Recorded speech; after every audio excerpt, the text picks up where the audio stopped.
Hey everyone, it's Mr. Southerd coming at you with a quick video about the Unit 2 Progress Check FRQ that we've been working on. This is about the light sequence class. So I can go down a little bit. It won't let me. Perfect. Okay, so basically what we're trying to do is we need to write some code that's going to take a look at all of the different ways we can use the string text for a series of numbers. They're binary, where we're going to produce some sort of light is the end game for the code. A lot of that's kind of irrelevant, so you don't need to worry about it. But the main thing to focus on is we have a constructor here, so I'll put a C called light sequence. And they tell you kind of in this pseudo comments, and then we have not one, but three methods that we should pay attention to. We got insert segment, change sequence, and display. You can read all the comments that they have about what those do. And those are there on purpose, which means we'll probably have to use them. Also pay attention to the actual arguments or the parameters. Insert segment is going to take in the segment and then some sort of index value. Change sequence will take in a sequence, and display is just there's no parameter. Okay, so it's a so we keep going down. The first thing we got to do, let me erase all my annotation, is we need to write a statement to create a light sequence object that has the initial light sequence 0101.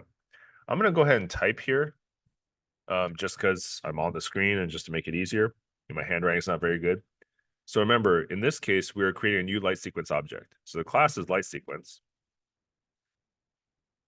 And we're going to go ahead and create some sort of object, which they stipulate here is called grad show. I can type. Okay, and we're going to go ahead and instantiate that new object. All right, so it's new light sequence.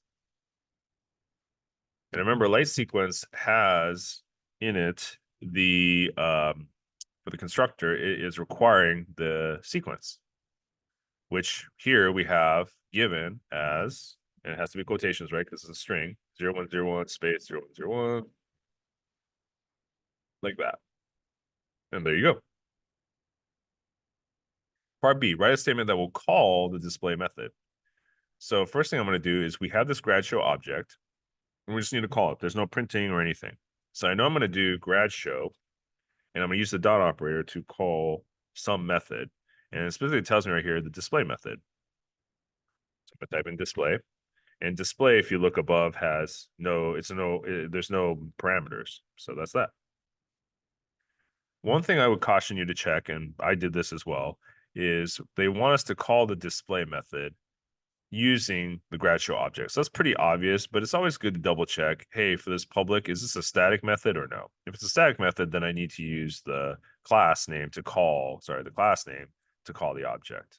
So I'm just paying attention to that. Part C, now they want me to write a statement that will be used to update grad show light sequence. So when they want me to update the sequence to a new text, at first I'm like, well, how am I going to do that? But then I looked at the methods, and you'll see that there is this method called change sequence sitting there for you. So I was like, okay, so that's another method that I haven't used yet that they obviously want me to use. Let's go ahead and take grad show.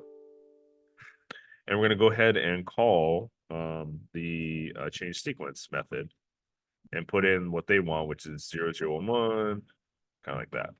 And don't forget your spaces. Now, when you're writing this, like you could just put a space. You don't have to put in an underline or anything. And then D now wants me to use the insert segment method. So for the insert segment method, we had that right here. So basically, they're having us use all the methods and the constructor. So the string insert segment is going to take in the segment and then the index value. And if you look at part D, they want me to use the insert segment to insert that segment, all ones, at index 4. And more specifically, the last part, they will be stored in string result SEQ. So that means string result SEQ, equals grad show. And we're going to use that object to call the insert segment. We're going to put in that quadruple 1 space quadruple 1 at index value 4. So I'm just following the parameters that they gave me. E is the hardest one out of the bunch. So I'm going to save that for last. Let's go to F. Actually, we'll do E now. Why not? So there's a lot going on here, but basically they want us to take a variable that has called old sequence, and it has this value. Let's start with that for the text. They make a new variable called segment. So it's already created for you. And let's say the value, for example, is 11. Then they basically want us to remove that and store what's left into a new variable called new SEQ. At first glance, I was like, they want us to remove. So I was thinking like remove item, like from a list. But then I thought, well, these are in quotations, even though they're numbers, they are in quotations, which means they're text. And that means they're part of the string class. So then I remembered, okay, what do we do in string class when we want to define specific text? Well, the answer was always index of or substring. And I'll hand out you should have the Java quick reference. It's also on the Schoology page. But if you look at Java quick reference at the top, it has a bunch of string class methods in there. So I see substring, different forms of substring, and index of. So I know I can use that. Okay. So I actually made a mistake on this, which was I was trying to write a method called remove segment, but there's no need to write a new method. Why? Because we're merely just taking part of the text and storing it in a new variable. That's all they want us to do. If they're not telling us to write a new method, then in general, it's a good idea not to just write a method. So what we're going to need to do here is, since we don't need a method, I'm going to go ahead and I'm just going to kind of write in my own little code here, right? My comments is I need to find where, in this case, just for example, where 1 exists in the old SEQ. And then I also then need to take what exists essentially after, right, the occurrence of 1, for example, and store it in use sequence. So that's kind of what I'm thinking off the top of my head. So that means the first thing I need to do is I need to get a finder, right? So I'm going to use the index of method. So I'm going to make an int because that's what's going to return. You can look at the Java quick reference for this. And I just called it a finder, right? Maybe I'll call it segment finder. So it's a little bit more intuitive. I'm going to make that equal to, so in this case, we need to use an index of, right?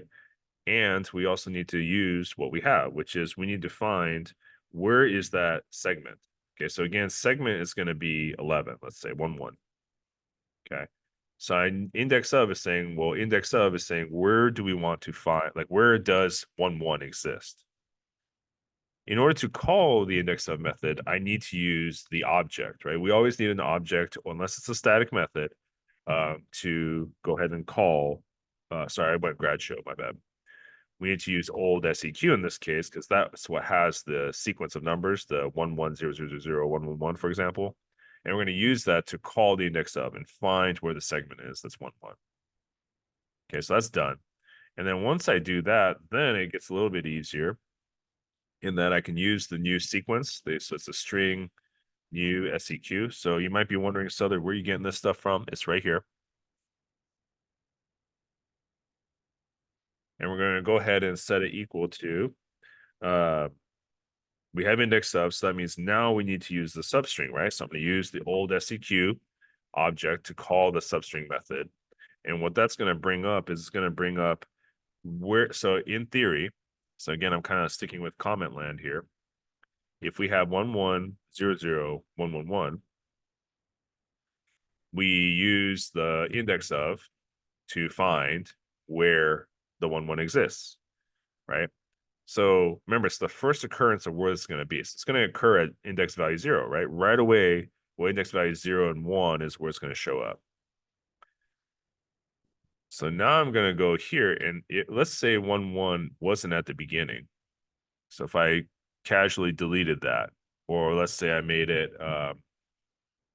0011, then the index of will return, right? We're going to go from 0, 1, so the index value 2 and on. Okay, so that's what's going to return. So index of will return, whoops, not parameter there, will result in 2. So if the numbers are up front, then I need to, or wherever the numbers are, I need to go from the 0 to wherever that segment finder is. Okay, so it's going to basically extract that substring. However, what if we don't have anything there? So in this case, you see how 11 is at the end, right? Oh, sorry. You see how 1 is at the beginning?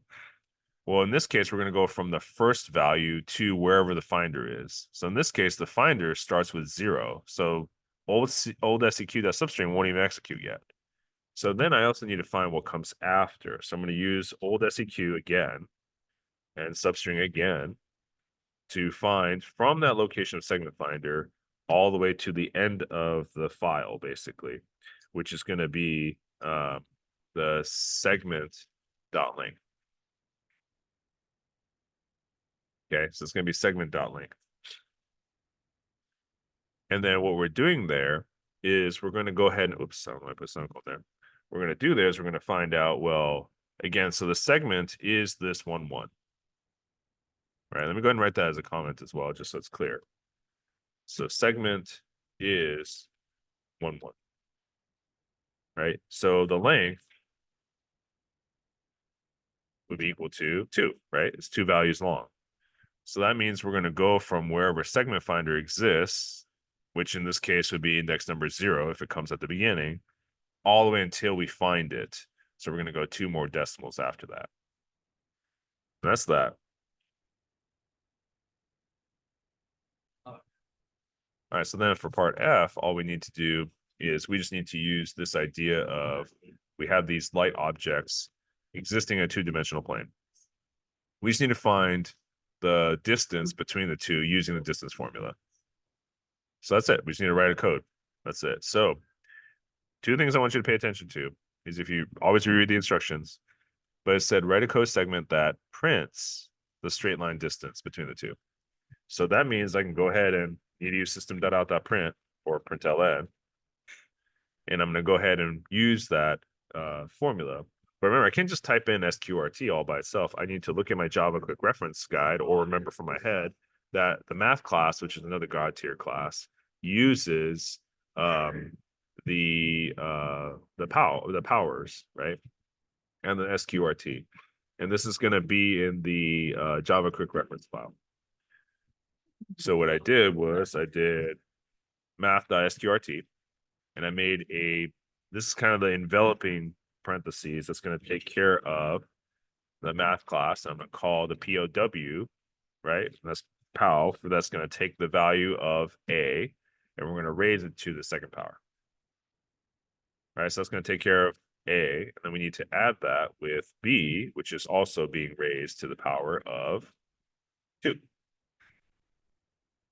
And then, so I'm going to close out that math.powb2, and then I'm going to add it to math.powA2, and I'm going to close the parentheses one more time for the SQRT, for the square root.